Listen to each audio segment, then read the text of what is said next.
Hello students. Good morning. Screen पे हमारे सामने एक क्वेश्चन है। एक बेहतरीन क्वेश्चन है। देखो यहाँ बताया है a tube of length h which is wide enough so that surface tension effects can be neglected. मतलब सरफेस टेंशन का प्रॉपर्टी हमें फिलहाल यूज नहीं कर रहा है इस क्वेश्चन में। Filled with air at atmospheric pressure and closed eight one and, now tube is lowered in a tank of mercury to a depth h as shown. It is seen that mercury rises a distance x into the tube. If the mercury barometer also reads h, then consider compression of air to be isothermal.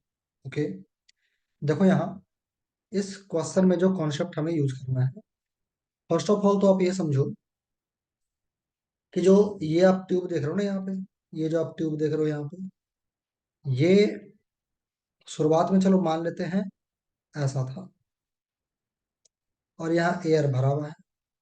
तो अभी तो आप normally क्या कहोगे कि यहाँ जो air है, यहाँ कितना प्रेशर कहोगे? एटमॉस्फेरिक प्रेशर के बराबर ही तो कहोगे।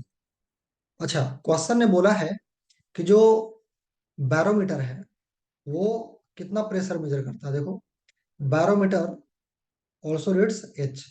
फर्स्ट ऑफ ऑल तो बैरोमीटर क्या रीड करता है? एटमॉस्फेरिक प्रेशर रीड करता है। मतलब वो हमें ये बतला रहा है कि जो एटमॉस्फेरिक प्रेशर है वो एच हाइट या यूं कह लो कि डेप्थ के बराबर है। और अभी कौन से लिक्विड के लिए? मरकरी। बैरोमीटर में तो ऐसे भी by default mercury he generally हम लोग यूज करते हैं। तो ये जो एटमॉस्फेरिक प्रेशर है वो कितना है? एच सेंटीमीटर ऑफ मरकरी, ये है। ओके, चलो इसके बाद क्वेश्चन ने क्या बोला है कि ये जो ट्यूब है इसे इन्वर्टेड करके लिक्विड में इमर्ज किया गया। इसे लिक्विड में इन्वर्टेड करके इमर्ज किया गया। ठीक है, और जो लिक्विड है वो उसमें है क्या? तो देखो, not tube is lowered in a tank of mercury. जो टैंक में ये जो देख रहे हो ये भी क्या है? मरकरी ही है। ठीक है, तो अब देखो क्वेश्चन के अकॉर्डिंग क्या बोला गया कि टैंक में जब उसको इन्वर्टेड किया गया इस तरह से उल्टा करके, तो इसमें मरकरी कुछ हाइट तक चला गया। तो यहाँ पे क्या रहा होगा? यहाँ पे तो एयर ही रहा होगा। पहले ये एयर पूरे में था, अब ये कंप्रेस होकर के यहाँ चला गया ऊपर, है ना? तो पहले एयर इतने से जगह में था, अब वही एयर मरकरी के लिक्विड, मरकरी के एंट्री करने के कारण से कंप्रेस होकर के इतने रीजन में आ गया। ठीक है, तो यहाँ पे नंबर ऑफ मोल्स वो तो कांस्टेंट रह जाएगा। जितने गैसेस थे, नंबर ऑफ मोल्स थे, अभी भी इसमें नंबर ऑफ मोल उतना ही रहेगा लेकिन कम वॉल्यूम में ऑक्यूपाई होगा। ठीक है ना? यहाँ वॉल्यूम चेंज होगा, प्रेशर चेंज होगा। वॉल्यूम कम जाएगा, प्रेशर बढ़ जाएगा गैसेस का। ठीक है, तो यहाँ पर मैं क्या यूज कर रहा हूँ, चूंकि क्वेश्चन ने बोला है कि आइसोथर्मल प्रोसेस है, then you can use P1 V1 is equal to P2 V2, and this is we will use this for gases. ये इक्वेशन किसके लिए होता है? गैस के लिए। तो इनिशियल प्रेशर तो हमें ये रहा। ठीक है, एंड फाइनल प्रेशर, मतलब ये जो गैस है ये यहाँ अब कितना प्रेशर होगा? तो देखो ये जो है ये कितना कहोगे? This is H minus x of mercury liquid. यहाँ एटमोस्फेयर है तो यहाँ पे कितना प्रेशर होगा?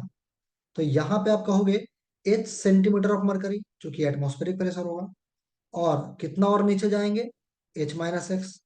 तो यहाँ पे तो already H centimetre of mercury है, और यहाँ से H माइनस एक्स और नीचे जाएंगे तो H minus x centimetre of mercury और बढ़ जाएगा। तो क्या हम ऐसा बोल सकते हैं कि जो बाद का प्रेशर होगा वो H तो पहले से है एटमॉस्फेरिक यहाँ पे, और H माइनस एक्स और नीचे जाएंगे तो और बढ़ेगा, तो प्लस H माइनस एक्स। तो टोटल इतना हो जाएगा सेंटीमीटर ऑफ मरकरी, है ना? तो अब चलो हम इस इक्वेशन का यूज करते हैं। तो P1 का मतलब हो गया H, ये रहा H सेंटीमीटर ऑफ मरकरी।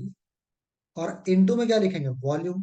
तो शुरुआत में तो गैस पूरे ही ट्यूब में था, तो वॉल्यूम कितना लिखेंगे, तो उसका लेंथ देखो एच है ट्यूब का, तो H.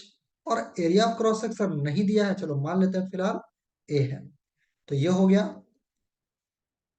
Initial pressure into initial volume of the gas is equal to final pressure कितना हो गया, देखो ये H plus H minus X, मतलब 2H-X सेंटीमीटर ऑफ मरकरी।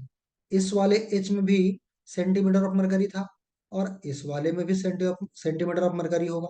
तो सेंटीमीटर ऑफ मरकरी तो दोनों साइड से कैंसिल आउट हो जाएगा, और इनटू में बचेगा वॉल्यूम, फाइनल वॉल्यूम। तो फाइनल वॉल्यूम के लिए देखो कितने लेंथ में गैस भरा पड़ा है, H-X।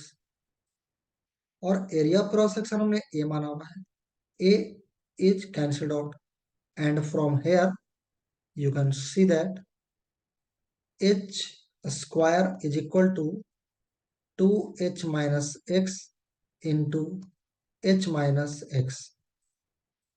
So this is the final answer, and you can say the correct option is B. 2h minus x into h minus x is equal to h square.